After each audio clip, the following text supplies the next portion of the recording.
I'm so glad to have Elizabeth Bennett with us to talk about advancing equity through digital inclusion. Thank you for being here. Thank you, Patsy, and thanks everyone else for joining this session. This is a topic I'm very excited about. I have included far too many slides. I hope you'll forgive me for that. Um, but I'll introduce myself. My name is Elizabeth Bennett. I use she, her pronouns. I am the digital learning specialist at Literacy Minnesota. You are welcome to contact me directly by email, and you can also use our help desk email, which gets sent to our entire team.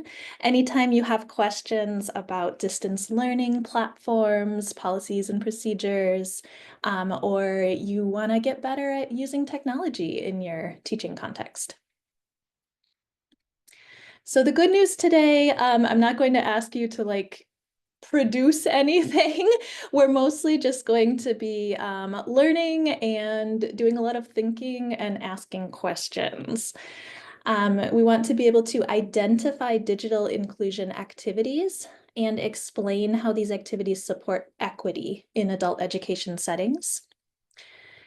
We're going to spend most of our time examining, thinking about some of our program policies and procedures through an equity lens. And at the end of the session, I will provide you with some resources to support you in your digital inclusion work. And it'll be a Padlet. And so if you have resources to share, it would be fantastic if you can contribute to the Padlet as well. If you could just give me kind of an idea who's here in the chat. Let me know your job title or your official role. I know many of us play multiple roles. And then maybe more importantly, what brings you to this session? What about digital inclusion sounded interesting to you? And while you're having a chance to do that, I'll just let you know the slides, the too many slides, are in the session folder, and the slides have links throughout. So you may want to access the digital copy of those slides. And there's also going to be a Padlet link with all the resources. Great. Yes, I see a lot of people are working with intake and enrollment and testing.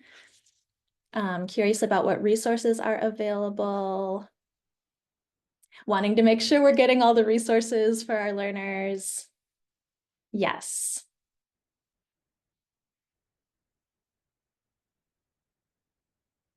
Thanks. Zed says, I chose this session because I'm wanting to learn about culturally competent and equitable engagement in online teaching. Fantastic. You can continue to share in the chat if you're still finishing up. I'm going to keep going. So the first part of this session, I just want to get some vocabulary out of the way so we're all kind of on the same page. I'm going to be showing you some slides, which I did not create. They are from this fabulous free and open resource called the Digital Skills Library. They have a glossary page, and it has complete slide decks with vocabulary, definitions, examples, sentences, pictures, even pronunciation guidance that you can share with learners for just about any digital skill you would want to teach. They also have some slides related to digital inclusion and equity. So I'll share with you this one. This definition of digital inclusion is the activities necessary to ensure that all individuals and communities, including the most disadvantaged, have access to and use of information and communication technologies. So basically, in this day and age, that means the internet. All of the information and resources that are available on the internet, and then also all of the things that you can do, broadcasting your own content and sharing information with others over the internet. When we work on digital inclusion activities, the ultimate goal is working towards digital equity. So digital equity is a condition in which all individuals and communities have the information technology capacity needed for full participation in our society, democracy, and economy. I like how this definition includes those last three words: society, democracy, and economy. So it's not just about school, it's not just about your job, but it's about really participating in the full spectrum of activities that people need to be able to participate in. Also, I mean, I like this picture. I know most of us have had some background in equity before, but just thinking about how equity is not the same as equality. Different people need different things, and to be able to have that full capacity. So it might look like some people are getting more and some people are getting less help, but the ultimate goal is that everybody gets what they need. I like this little graphic from the National Digital Inclusion Alliance. Digital equity and digital inclusion are sometimes used kind of interchangeably, but there is a difference between these terms. So digital divide is the issue or the problem, right? Some people have access, some people do not. There's a gap there. So that's the problem. The goal that we're working towards is digital equity. And then the work, the activities we are doing, that's the digital inclusion.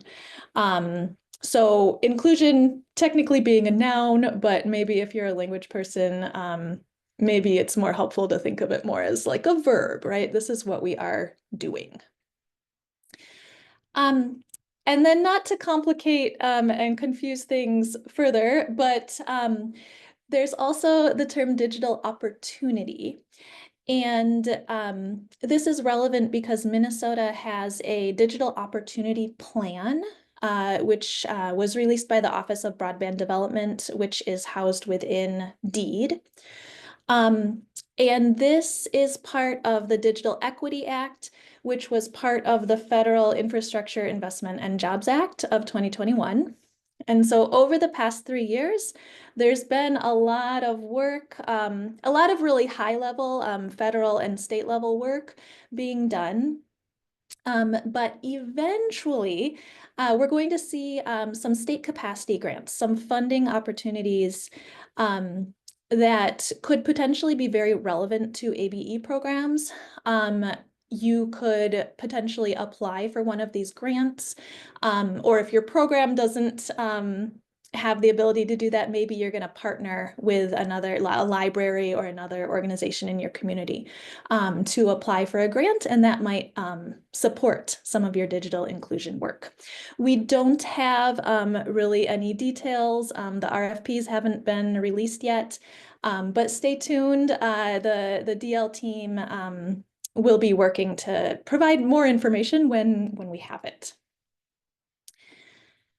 This is a screenshot from that digital opportunity plan. Just diving in a little bit more into this idea of digital inclusion work. It's a lot more complicated than just this binary yes or no. Some people have access, some people don't have access. Traditionally, a metaphor that has been used is this three-legged stool. So digital inclusion work needs to address all three legs of the stool. Obviously, if you cut off one of the legs, it doesn't matter how good the other two are, your stool's not going to stand up. So we have to be thinking about all three of these: internet service, a device that can access the internet, and digital skills. So I can hand someone a Chromebook, but if they don't have the skills, the confidence to use it, that, it's not going to be very useful to them. So we really need to make sure that we're addressing all three of these. And also thinking about, are these three things appropriate for the context? So if all I need to do is send a message to my sister, then I have a smartphone, I have my cellular data connection. I don't need a whole lot of skills other than opening up my messaging app and typing a few words on my phone. So all of my resources, that's appropriate for that context. But if I want to take an online class where I need to be able to read and write paragraphs, I need to be able to join breakout groups and do collaborative activities with my classmates. I need to be able to complete assignments on online platforms. Then, my cellular data connection and my smartphone screen, probably not as appropriate, not as helpful for that context. And of course, I'm going to need additional and different digital skills to be successful in that context. So that was kind of the traditional way of thinking about digital inclusion. Some of this new legislation has added more parts for us to think about. So in the Minnesota Digital Opportunity Plan, we actually have 6 parts now. We want to be thinking about not just internet service, but reliable broadband internet service. Not just a device, but a device that meets the needs of the user. Applications and online content that can support self-sufficiency, participation, and collaboration. So maybe thinking about, as people in education, what online platforms are we choosing for our learners? What kinds of assignments are we asking them to do? Making sure everyone has access to the training so they can build the skills they need. Also, having quality technical support available, because we all know stuff happens with technology. We all need support. And then the 6th aspect, thinking about making sure everybody has a basic understanding of privacy and cybersecurity. Okay. And one more point, when we think about digital inclusion, we often just think about, it's very stuff oriented. Like, I'm going to give people a hotspot. I'm going to give people Chromebooks. I'm going to teach these North Star standards. But another essential piece is you have to have this human connection with people.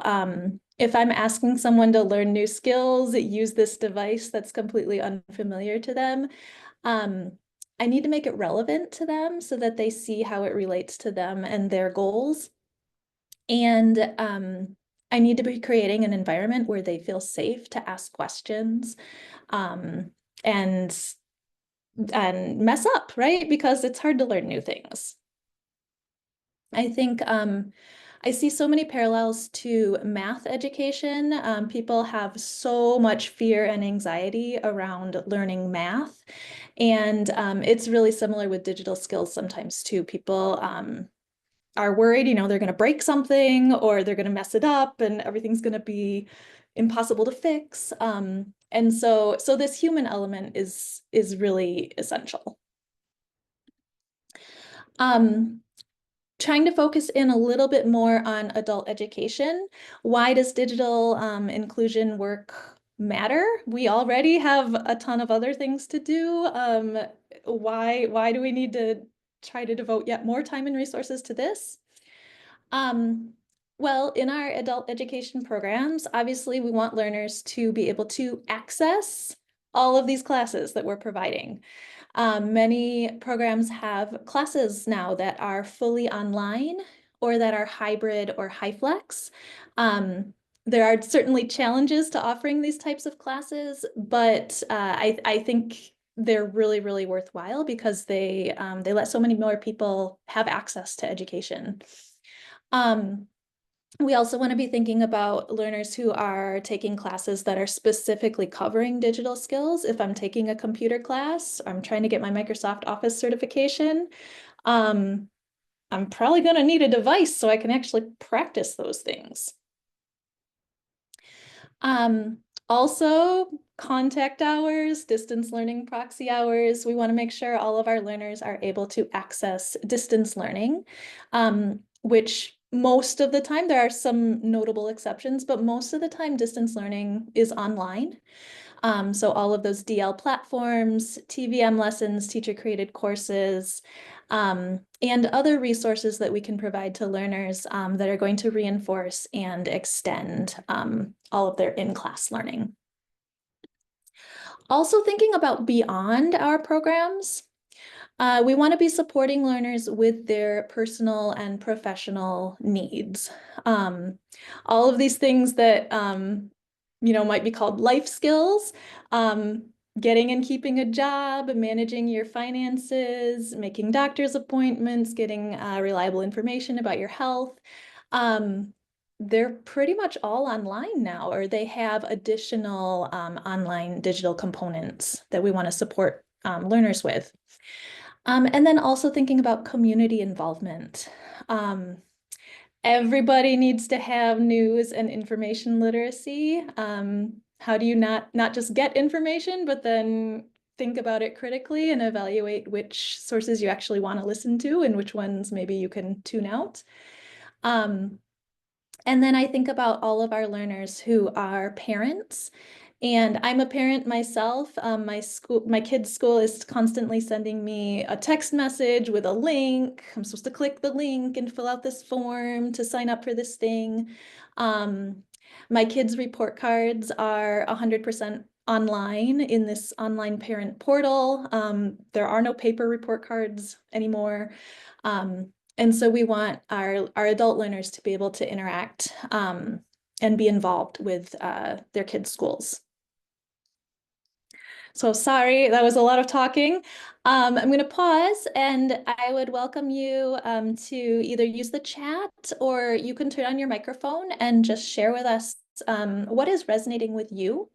Which aspect of digital inclusion really seems most pressing in your current work?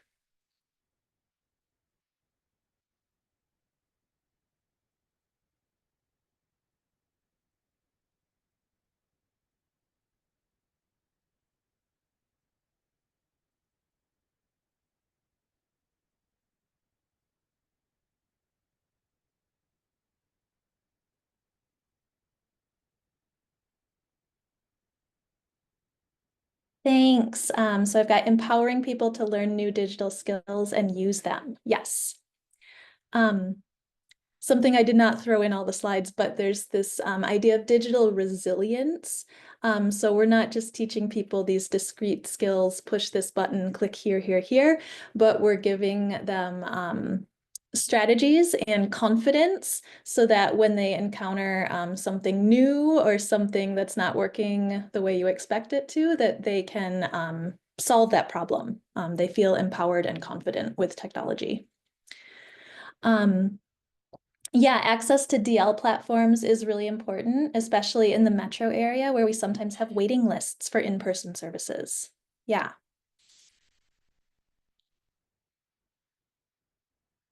So you can keep adding to the chat. I should have said this earlier. Please use the chat throughout this presentation. It's going to be a lot of me talking, but I would also like to hear your input and questions and ideas. So we're going to kind of launch now into the part where we get to talk about policies and procedures, which I realize many people do not feel excited when it's time to talk about policies and procedures. But I've worked in enough school settings to have learned that the policies and procedures that you have in place are super important, right? You have an intake procedure that affects everybody, that affects all the learners who enroll in your program. And so we want to make sure that the policies and procedures are really serving people in an equitable way. I got this idea from Zaretta Hammond's book, Culturally Responsive Teaching and the Brain. She is specifically writing about racial equity, but I think this is really applicable to any questions of equity, including digital equity. So implicit bias and structural racialization, they're kind of embedded in our systems, in our society. You don't have to create a policy that says yeah, we're never going to check out computers to X, Y, and Z types of learners. It's not intentional, but maybe you have some policies, you have some practices that are limiting opportunities, that are getting in the way of some people. So we're going to be thinking about more specifically our practices around data collection and data sharing. Thinking about class offerings, how we place learners into classes, prerequisites, device distribution and internet access, and orientation and ongoing support. And think, because I don't expect us to come away with a lot of answers. I certainly won't be able to give you answers. I don't know your programs. I don't know your contexts like you do. And none of these are easy questions, I'm sorry, that I'm going to be giving to you, but I hope to just give you a lot of things to think about and reflect on, that you can take back to your programs and, maybe not burn everything down and create everything from scratch, but make some tweaks that might benefit everyone you serve. Okay. So first about data. I know many of you specialize in data. You feel like you're drowning in data. But I mean, I think it's important to just remind ourselves sometimes, like, there are reasons why we have to spend all this time and energy collecting and keeping the data, right? We're not going to really be able to notice patterns and fix problems if we're not even keeping track of what's happening. I'd like you to think about who collects data related to digital inclusion at your program. When you have that data, where is it stored? Is it shared with anyone else who might be making decisions? Who is reviewing that data and when? Does it happen annually or monthly, or when and how? What's the process? What decisions are you making based on that data? And how can we make data tracking efficient and easier for everyone involved? So support staff, managers, teachers, everyone. Thinking about collecting data points around access to devices and internet. Do you know in your program which learners have, or which learners are provided with devices and internet service? Does your program have any way of tracking this? And once you have that data, can you see any connections? I mean, I think it seems obvious, like, yeah, if somebody only has a smartphone with a cellular data connection, they're going to have problems. It's going to be harder for them to get DL hours and maybe attend and participate in online classes. That's what we think, but do we have the data to back that up? And maybe there are other things going on too that we aren't aware of yet. This is a screenshot of a program's online enrollment form. And so I love that they're asking this question. I kind of wonder though, like, what happens after the learner submits this form? Where does that information go? Is it shared with teachers? Are any decisions about purchasing things or providing forms of support being made based on this information? Oh, nice. So Cherry says in the chat, we set up a class in SID for the students who rent our Chromebooks and hotspots. That is awesome. I'll be talking about a few more SID things in a minute. So I'm so glad you said that. It's a great idea. Lydia says we're having a student orientation soon because we know that with the weather and other world circumstances, it's going to be harder for learners to come in person. We're making everyone review how Chromebooks work, how to access class links, and how to use Google Classroom. Your learners seem to have access to devices, but maybe we also need to be asking about internet service. Yeah, thank you. I also wonder about data points related to learning, okay? North Star is not the only way to assess digital skills. It's a great resource that we have available to us in Minnesota. Um, but there could be other assessments that you could use. But do you know which learners in your program are taking North Star or other assessments? Um, do you know which learners are passing those assessments or are otherwise demonstrating growth in their digital skills? And how is digital skill growth recognized and celebrated? I know a lot of us, we work really hard to recognize and celebrate level gains on tests, when students move up to the next class, or pass the GED, or earn that CNA certification, or have the most DL hours each month. We're really good at that, but how about passing a North Star assessment? Is that something we also celebrate? And then getting into SID, this is just an idea. I'm not saying every program needs to do this. Maybe you want to have a class instead, like Lydia mentioned. But you can set up subsites within SID, and they don't necessarily have to be related to a physical location.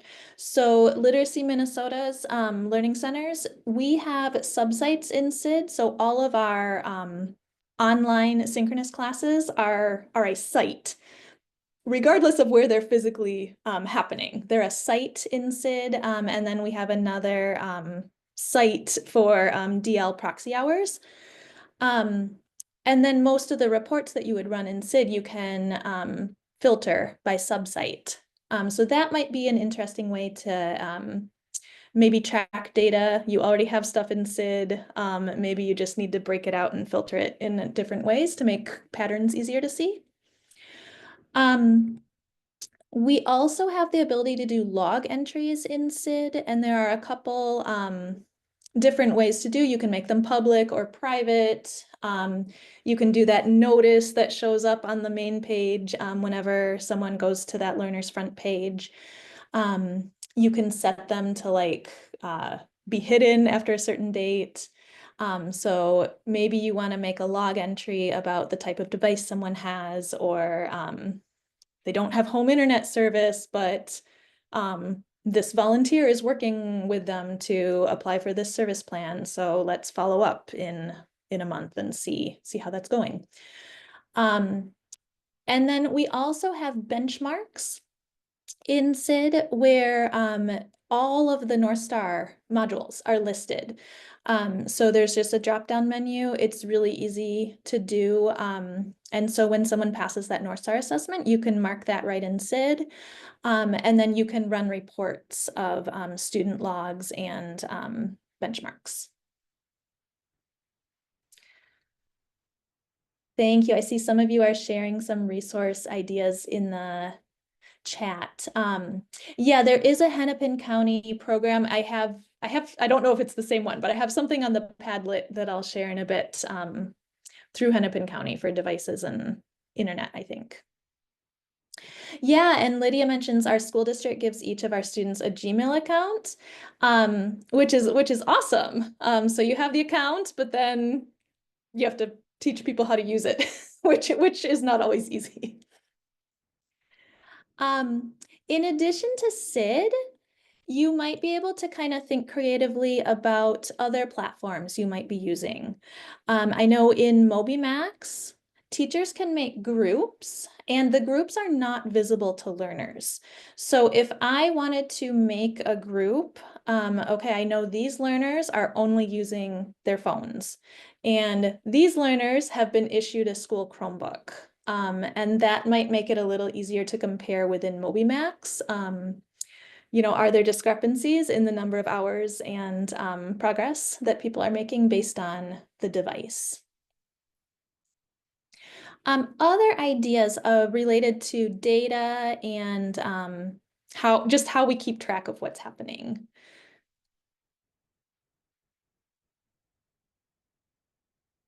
please feel free. Thank you. I see Zed put a link in the chat. Feel free to keep sharing in the chat. I'm going to keep going because I'm sorry I have way too many slides. I want to talk about supporting learners at the start when they enroll in our programs. I know that's your forte, support staff. And then also thinking about like which classes do we have and how do we place learners into those classes? Of course, programs have a bunch of different class or learning formats that learners could potentially be choosing between in-person, fully online, hybrid, maybe lab time or drop-in support, one-to-one or small group tutoring, which could be in-person or virtual. And then independent online or distance learning work. What is the placement process for each type of format? So I know a lot of the times it just kind of comes down to, well, here was your test score, and here we have a morning class or a night class for that level. But I wonder if we could think about other ways, like, okay, the night class is in person is full, we have space in the online class. Is online class going to be a good fit for this learner? How do we consider kind of digital skills and access in that decision? I think it's easy for maybe managers, coordinators to have one set of expectations, and teachers have another set of expectations, and learners have another set of expectations. Teacher is teaching from a computer. They expect, okay, my learners are going to have computers and they're going to be able to do things with Google Docs and Mentimeter and all these cool digital tools because they'll have a computer just like me. Learners might think, and I have had this happen as a teacher, oh, it's an online class. I can do it on my phone. I can do it anywhere. I'm a delivery driver for my job, so I'm just going to join class on my phone as I'm driving around for my job. And so making sure that everybody has the realistic expectations when they're getting placed in a class. And also being careful about assumptions.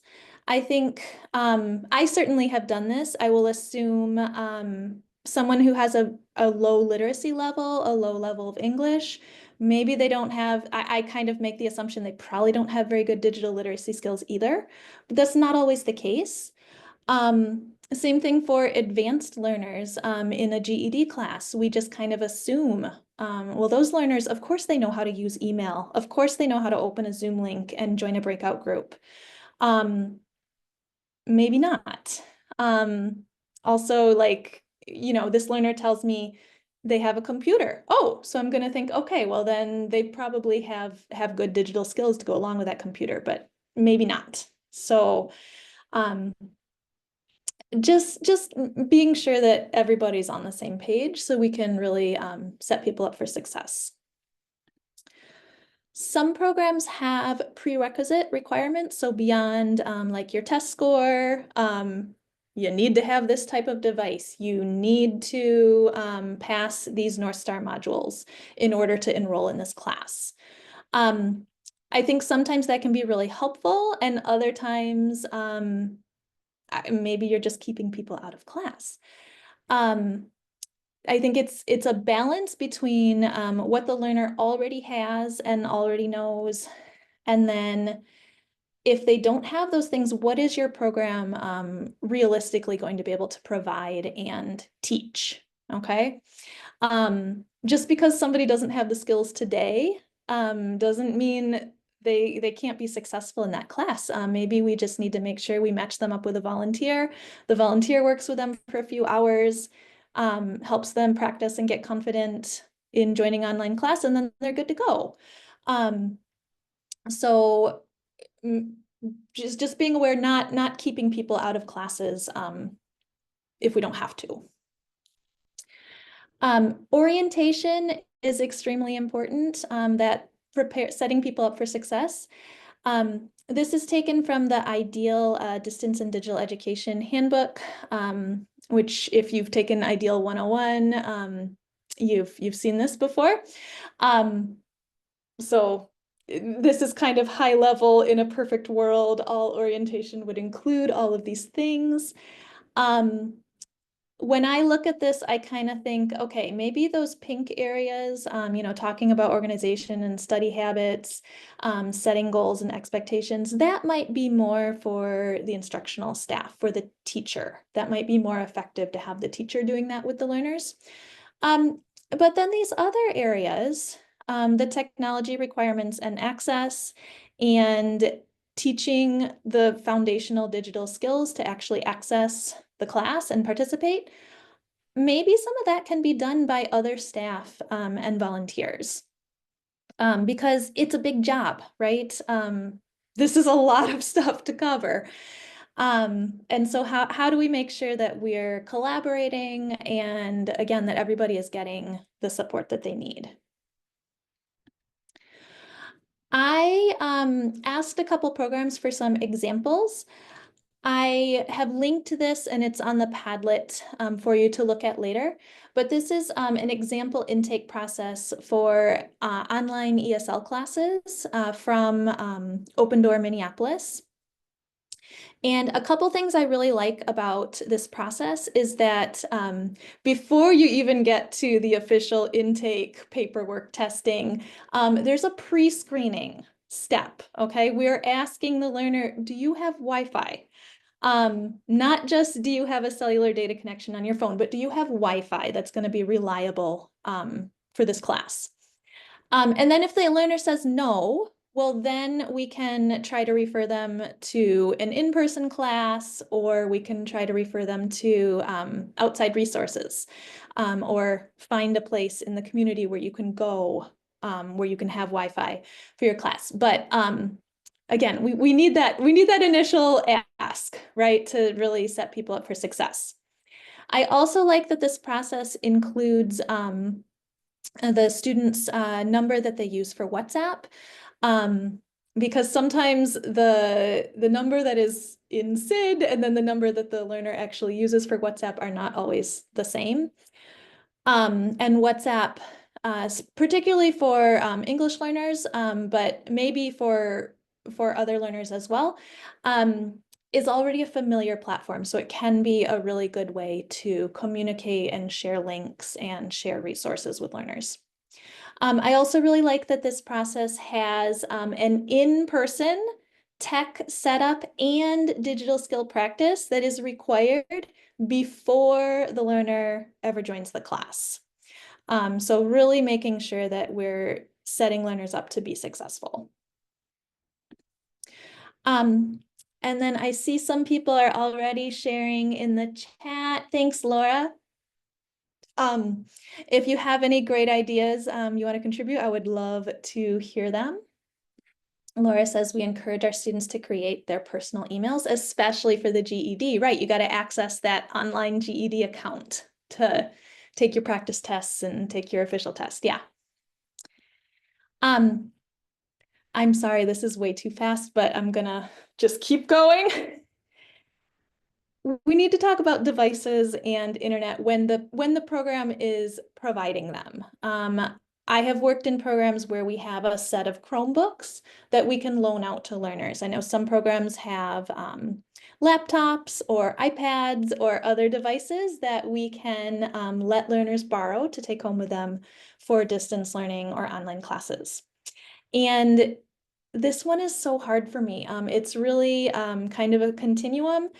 When I was a teacher, I was definitely at this end of the continuum. Like, I have learners who are struggling in my class. I want to give them a Chromebook now. Like, just give them access immediately so they have what they need to be successful in my class. And that's great. But there is also kind of the other side of the spectrum where, as a program, you do need to be thinking about responsibly managing your resources and also the needs of future learners. If I give away all my Chromebooks and they don't all get returned, then what do I have for the learners who show up next semester? So again, I don't have any good answers for you, but it's something to think through. Some other things you might think about as you're developing policies about checking out devices. What type of class? Probably different priorities if someone's in an online class versus an in-person class. Does someone have real like transportation or caregiving responsibilities or other barriers to in-person attendance? So they really do need that online option. What content and what platforms are being used in that class? Does that require a specific type of device? Financial need. Does your program require learners to put down a deposit, or do they have to pay a checkout fee when they check out a device? Is there a way to get that fee or that deposit waived? How is that communicated to learners? I have been in situations where like we had a checkout fee and unofficially the fee would be waived if you had financial need. You just had to talk to your teacher, but not everyone knew that. And not very many Chromebooks got checked out because that checkout fee really was a barrier. Some programs have attendance requirements, or you need to have a certain number of DL hours first before you can check out a device.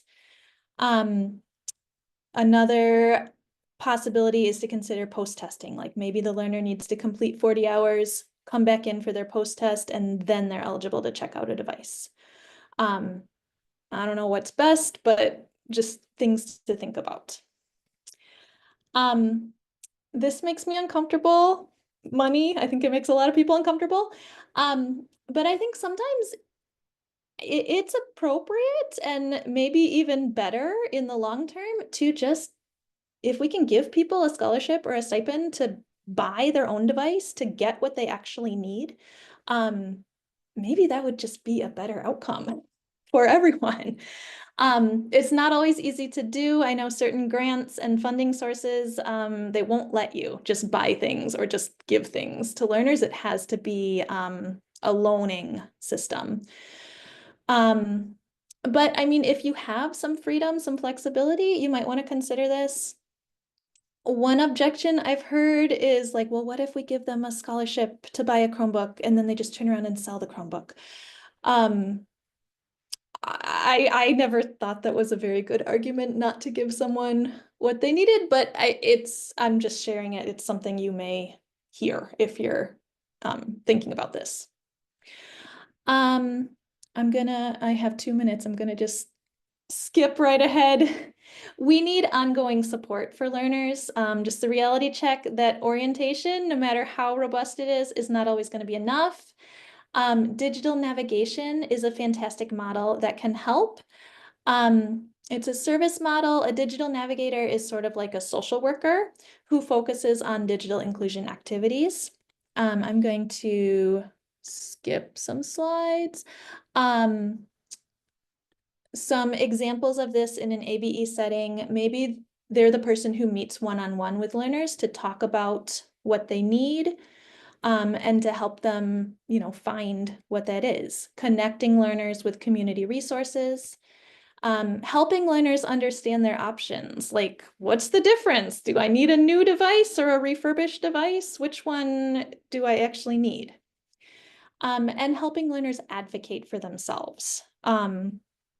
Applying for some of these plans can be really difficult, or calling a service provider to talk about an issue with your bill. Sometimes, people just need someone to be with them and support them while they're trying those things. All right, and finally, resources. There's the URL for the Padlet. I'll drop that in the chat as well. And of course, it's linked in my slides. I'm sorry, I'm at 1:44. I would love to continue the conversation. You know where to reach me. Please check out the Padlet and contribute your own ideas. And thank you so much for attending this session. I really appreciate it. Thank you so much, Elizabeth. You're getting some kudos in the chat here. I'll stop the recording in case folks have questions they'd like to ask you offline.